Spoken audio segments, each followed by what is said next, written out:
It's now time for You Called. Let's go for it. You Called. Presented by Playground.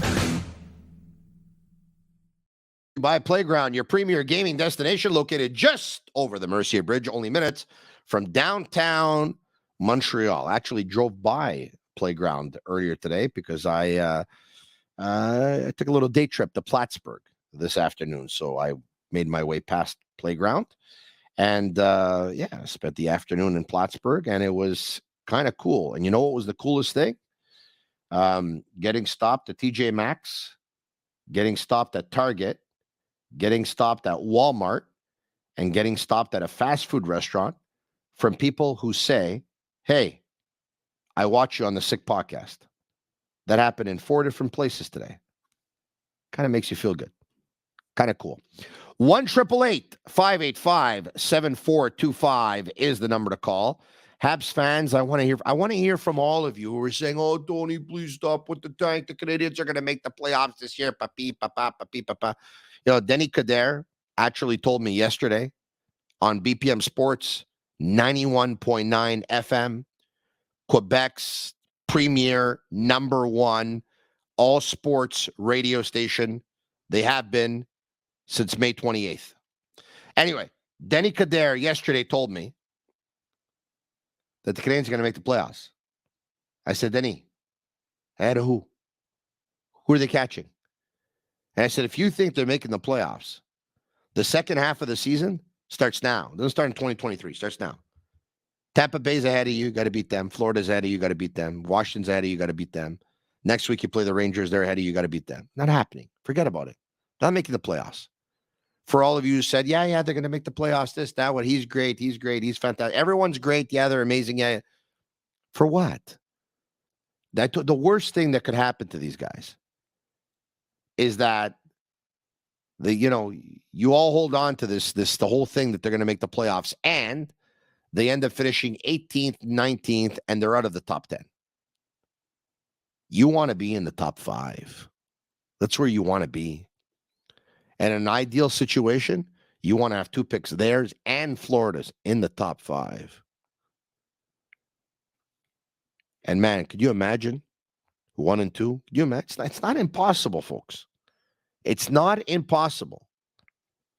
I think there's more of a chance. I really believe there's more of a chance that the Canadians end up being closer to the bottom than being closer to a playoff spot. Even though, like I said, chances are they're not going to be as bad as Chicago, who's 13 points less than the Canadians. Mind you, the Blackhawks have 2 games in hand. Imagine they win them. All of a sudden, it's a 9-point difference. 4 wins here, 4 losses there. Never know. I'd like to hear from you. I'd really like to hear from you at 1-888-585-SICK, 1-888-585-7425. It looks like we have a call. Andrew. Andrew, you there?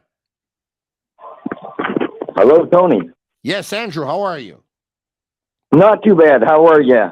Very good. Are you Senator Heiss on YouTube Live? I sure am. Wow. I am. And I want to thank you for that contest where I won the wrestling tickets. I want to thank you a lot for that. You're very, very welcome. I hope you enjoyed the show. If all goes well, we'll be able to do it again in the next month or so because the WWE is coming back to Montreal for 2 shows. Did you know that? That sounds great. Yeah, they're coming back for 2 shows. Yeah. Wow. What do you want to talk about, my man? Well, first of all, I want to thank you for bringing Knuckles on because I loved watching you guys for years. Yeah. I'm a huge Knuckles fan, and I think the world of what you guys did on radio. So that's it. That's the first thing. I've been following you for a long time. I really appreciate what you do. We're very proud of what we were able to do on radio on time slots that weren't easy. One being a 10 a.m. slot, another one being a 1 p.m. slot. So we're pretty happy with what we were able to do. And I think we, I think we did pretty well. I think you did great. And for this year, I think you're totally right, Tony. We got to just focus on, letting the kids get some ice time. Suzuki was in way over his head, no doubt about it. And I think, it's going to get a lot worse. It's going to get a lot worse. I think we've got a good shot at getting Bedard. No doubt in my mind. Well, look, we don't have the best shot at getting Bedard, and I understand why people are a little bit skeptical because the Canadians got the first pick last year, and you're wondering, geez, what's the chance of them getting the first pick 2 years in a row and all that stuff? And look, it's they don't have the best shot at getting Bedard because if Florida can keep sinking as well, we'll have 2 cracks at it. That would be nice. That definitely is going to be nice. Hey, by the way, where do you live exactly? I'm in Dartmouth, Nova Scotia. 1-888-585-SICK, 1-888-585-7425. We open up the phone lines. Alexander is in Montreal. Alexander, what's going on? Good. How about you, Tony? I'm very good. Thank you. Very, very good. Yeah, so I just have a few questions. Actually, I know you touched a bit on it, that we have a tough schedule ahead of us. Yeah. What about Florida? On a lot of websites, if you take a look at it, they're among top 3 worst schedule ahead of them. And there's a possibility of us having maybe potentially 2 first-round pick in the top 10. And with the odds of the lottery, how would you see Bettman allowing, let's say, hypothetically speaking, us having 2 picks in the top 5 or even 2 picks in the top 3? Because if you look at the odds, everything can happen, right? And us having won the first overall pick last year with Slafkovsky, how likely is that possible? How do you think would he allow it? Well, I mean, would he allow it? I mean, is it not done through a lottery? And what are we doing? We're rigging the draft here, or what? What's the story here? Well, we never know what's going on behind doors with Bettman and the disdain he has towards Canadian teams. So I'm not sure. I mean, let me ask you a question. In 2010, who got the number 1 pick overall in the draft? 2010. Yeah. Go back to your papers. Yeah. Was it Taylor Hall? Taylor Hall? Yeah. Yes, it was. Yes. Who got him? Yeah. Oilers. Which team? Oilers. Yeah. In 2011, who got the first pick overall in the draft? Oilers again. Ryan Nugent-Hopkins. In 2012, who got the first pick in the draft? Yeah, fell for Nail. We all remember that. Nail Yakupov. Okay, so if the Edmonton Oilers, between 2010 and 2012, 3 years in a row, land the first pick overall in the draft, and the rules have changed, by the way, since then, because I believe you cannot do it more than twice now, if memory serves me well, in one of the rule changes. Why can't the Canadians have the first pick overall 2 years in a row? Why not? Yeah, that's a fair point, man. You got it. Yeah. Thanks for calling, man. I'm all for fair points. Thanks. All right. Alexander in Montreal. Sounds like a good guy to me. I don't know what he was eating. He was eating, and stuff like that. But I'm not eating at 11 o'clock at night. I'm just not doing that. I'm not doing that. It's not happening anymore. I'm doing my intermittent fasting. I eat between 1 p.m. and 7 p.m. After 7 p.m., I don't eat anymore. John is in Washington. John, what's going on? Hey, Tony. Hey, John. I'm doing all right. Good. You sound great, Tony. We're having a lot of fun watching your podcast down here. Yeah. Who? Who? Yeah. Who? Me and the kids. Me and the kids. Oh, you and the kids. Okay. They don't know who the hell you are, Tony, but I tell them he's great to listen to. It's a lot of fun. All right. Okay. So right now. How did you start listening to the Sick Podcast here? I was listening to you on the radio. Yeah. And back at work. Yeah. In BC. Yeah. And then when you left that position. Yeah. I found you on the podcast. Oh, thank you. I really appreciate that. You want to give me your opinion on how the status is of that radio right now? I got to tell you, I'm like everyone else. You get excited with the wins. But no, never mind the wins. Never mind the wins. I want to talk about the radio. Like, you still listen or? No, I don't. No, to be honest, I don't. Yeah, me neither. I don't. Yeah, no, me neither. It's just that it's not the same, and I don't listen. That's okay because now I can listen to you anytime I want. That's it, right? Yeah, that's it. I mean, it's a win for me. It's a win. Yeah, So Thank you. I you'll get appreciate the to your support, by the way. Thank you very much. much. I appreciate it. Sound like a good guy to me. How old are your kids What? exactly? How old are your kids? 16 and 13. 16 and 13. Well, you're planning on coming to Montreal or what? Yeah, I still have a lot of family in Montreal. Oh, you do? Well, the next time you come to Montreal, you let me know. All right. You let me know. Okay. Because, I'll go out for lunch with you and the kids. Ah, that'd be great. Why not? That'd be great. Why not? Yeah. My daughter's thinking about going to school up there, university. So. Oh, really? Yeah. So you could pick a great place. Yeah. And maybe it'll help convince her to go up there. I told her it's too cold. Yeah. But, she wants to go up there. It's cold. I mean, but it actually will help her studies because she's not going to go out. She's actually going to stay inside and do homework. Exactly. You understand, right? That's one benefit. Yeah, and if she's going to go to university, and hopefully my boys go too, and they can always, they could always. I don't know about that, Tony. Still. No. What I'm saying is they need help with their schoolwork and stuff like that. So if she's good in school and stuff like that, maybe she can help tutor them or something. Oh yeah, she's great. She's yeah, a great student. Maybe even write an exam for them. That would be nice. Oh, I shouldn't have said that. All right, okay. What's on your mind, my man? What's on your mind? Well, I heard you and Stu talking about Slafkovsky, and you guys were being really, really generous and nice. And I know you don't want to crap on the guy. He's 18, and I love him. I think he could be an absolute superstar in the city. Yeah, based on his personality, his looks, everything. But there's something that just drives me crazy, and this one hand on the stick business. They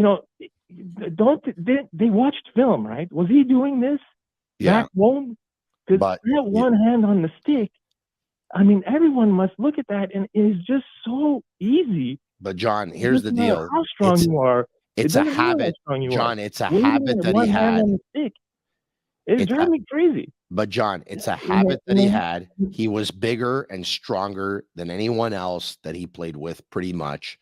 He was always bigger. He was always stronger. He could use one hand on the stick. He can get away with it. He's now playing in the league. That's the best league in the world with men, some of which who are as big as him, some of which who are as strong as him, some of which who are bigger, some of which who are stronger. All of them pretty much have more experience than him. And this is it's a bad habit, and he's going to have to break it. Look, you said I was nice. I mean, he's doing better in his rookie season at 18 than a lot of players who went on to have great careers. You know that Joe Thornton in his rookie season at 18 years old picked up 7 points. You realize that, eh? 7 points in 55 games. Slafkovsky is a better 18-year-old or a more productive 18-year-old than Joe Thornton was. If Slafkovsky ends up being Joe Thornton, I'm a pretty happy guy. Because Joe Thornton had multiple seasons of 100 points and was a number one centerman in the National Hockey League for 15 years. I agree. And I really like Slafkovsky, and I want to see him do well. But I'm just surprised that a habit like that it is so ingrained in him. I mean, he does it constantly. It doesn't matter. I'm not surprised. I'm not surprised. You know what? I go back. I listen to some of my shows. I watch some of my shows. There's certain things. Sometimes I pause. Sometimes I say Sometimes I say some words over and over and over again, like stuff like that. I'll say that. Whatever. And I keep on saying to myself, okay, I'm going to break that habit. I'm going to change it. But it's easier said than done. It's the same thing. I understand one's hockey and one's radio, or one's hockey and one's podcasting. It's the same thing. It's an habit.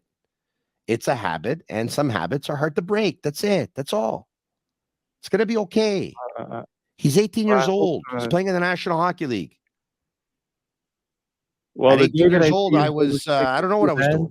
The day that he holds that stick with two hands, I'll feel really, really comfortable. Yeah. Because you need two hands on your stick. Yeah. Now, Alfie Vegas says Tony. I love the guy. I really Yeah. It's just a habit that drives me crazy, but I love him. I want to see him do well. He's going to be a mega star Yeah. in the city, you know?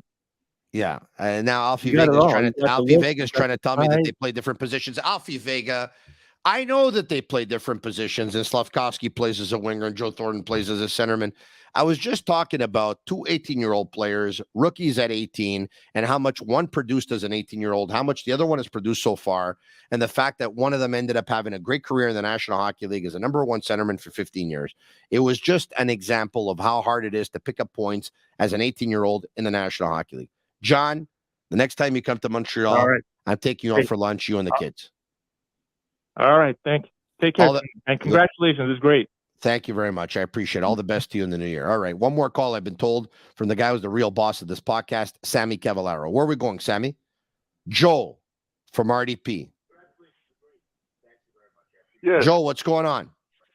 Hey, Tony, how you doing? I'm doing extremely well. Extremely well. My nephew, by the way, has been seeing a young lady from RDP as of late. As a matter of fact, they're going to be boyfriend and girlfriend. So we have a little bit of RDP in the family right now, like 1 foot in the door. You know what I mean? Yeah, I got you. Yeah. We got some Tony, RDPs. I also want to give a shout out to Agnello and Sammy. They're doing a really good job. I just want to say hi to them too. Agnello and Sammy, fantastic job. Fantastic job. I'm going to the La Cage restaurant with them tomorrow for lunch. Nice. Yeah, what are you doing? You want to join us, or? For sure. I just want to talk about. I'm really happy with the way things are going. That they're tanking organically, like you say, because they need to think about the future. Because this year they're really not going anywhere. That's the first thing I want to say. And one Hold more. on a second. I just want to elaborate on what you said, because you said something very interesting when you said tanking organically. Even though we've said for the longest time that players don't tank, and they don't, okay? I need you to think about this, for example, all right? They had a line that was doing really, really well. Suzuki, Caulfield, and Kirby Dach, right? And ever since they broke them up, Suzuki and Caulfield aren't producing anymore, right? So what can you do? You can put Dach back on that line, correct? They haven't. That could be an organic tank. You understand? That could be saying, okay, you know what? Stuff's not working here. We got to fix that line to win hockey. They're not fixing the line. They have a chance to fix the power play. They can make a change on the power play. They're not fixing the power play. So they have a chance to maybe bring some guys back from injury and stuff like that, bring them back a little bit sooner. They're not.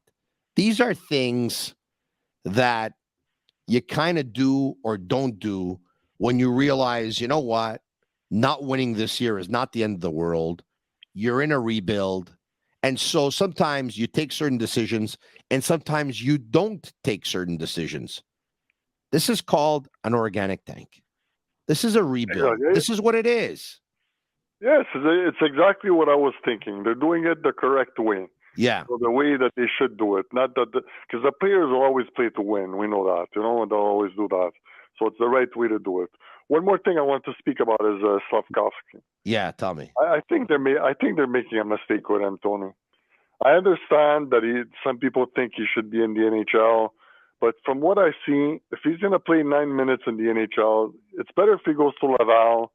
He plays the power play, the top lines. But Joel, hold on a second though. He's not playing 9 minutes. All right, tonight I think he played 14 and a half, and I think in the last 7 or 8 he's averaged about 12 and a half minutes. So he's not. Having said that, I agree with you, and I said this before, and I'll give you an opportunity to weigh in again here.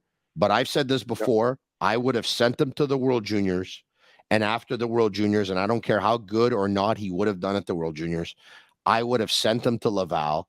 And then you want to know when I would have called him back up? In the last 4 or 5 games of the regular season, because it would have been my message to him would have been, Uri, you're back in the National Hockey League now. You're finishing the year in the National Hockey League. Get ready in the offseason, because next year, this is where you're going to be. Where you're finishing is where you're going to start next year. You're starting back in the National Hockey League, and you'll be there. I would have sent him to the World Juniors. I would have sent him to Laval, and I would have brought him back to play the last handful of games in the National Hockey League in the month of April. That's what I would have done with him. I agree with you. I think they made a mistake. Exactly. What do you think we're showing to him? We're showing to him that it's all right to be mediocre, which is not the the sign that you want to give for a young player like that. I think they have him here for two reasons, or three. Number one, I think they probably believe that the better development right now is being done at the National Hockey League system with Marty St. Louis and just working with him and some of the. I think they believe the better development's being done in the National Hockey League. Number two, I think they're probably worried that sending him down might negatively affect his confidence. And number three, and I know some people probably don't believe this, but I'm going to say it anyway. Number three, I think they're worried that if they send them to Laval, members of the media and or the fans will say, they got it wrong. They got it wrong. You see, they got it wrong. You see, they got it wrong. And they probably don't want that kind of conversation happening. Those are the reasons I believe he's here. I believe that this is probably the first mistake. And it doesn't mean I'm right, because in time here, I could be proven wrong. He might explode over the next couple of weeks. But right now, I feel comfortable in saying that I believe that this is probably the first mistake that the duo of Gordon and Hughes has made, or at least the first thing that I really, really don't agree with. I think they're getting it wrong. I think they're getting it wrong with Slafkovsky. Especially that World Championship, because a young guy like that, he needed that experience. Listen, the World Juniors, what's the worst that can happen? He goes there and he doesn't perform. Well, he's here, he's not performing. What's the difference? Like, what's the worst that could have happened? That's exactly. He wouldn't have lost anything, but he would have gained the experience, which is something that only comes sometimes only once in your life that you can do that, you know? Yeah. So you listen, you and I, we agree. Now, can we bring in, we can bring in Agnello here, but hold on a second. I'll probably bring in Agnello when we go. But Joe, if you want, Joe from RDP, if you're not doing anything tomorrow, you're invited to lunch. I just have to find out where we're going. Thanks so much for calling. I appreciate it. Listen into the program here, because I'm going to talk about where we're going tomorrow. So much. I'm Marinaro, and that clip you just watched is from our most recent episode of the Sick Podcast. Once again, follow us on YouTube, Twitter, and Facebook. Subscribe to our YouTube channel. It's absolutely free, and you'll be notified when we go live. I'm Marinaro. Tell your friends about it. This podcast, like me, is pretty sick.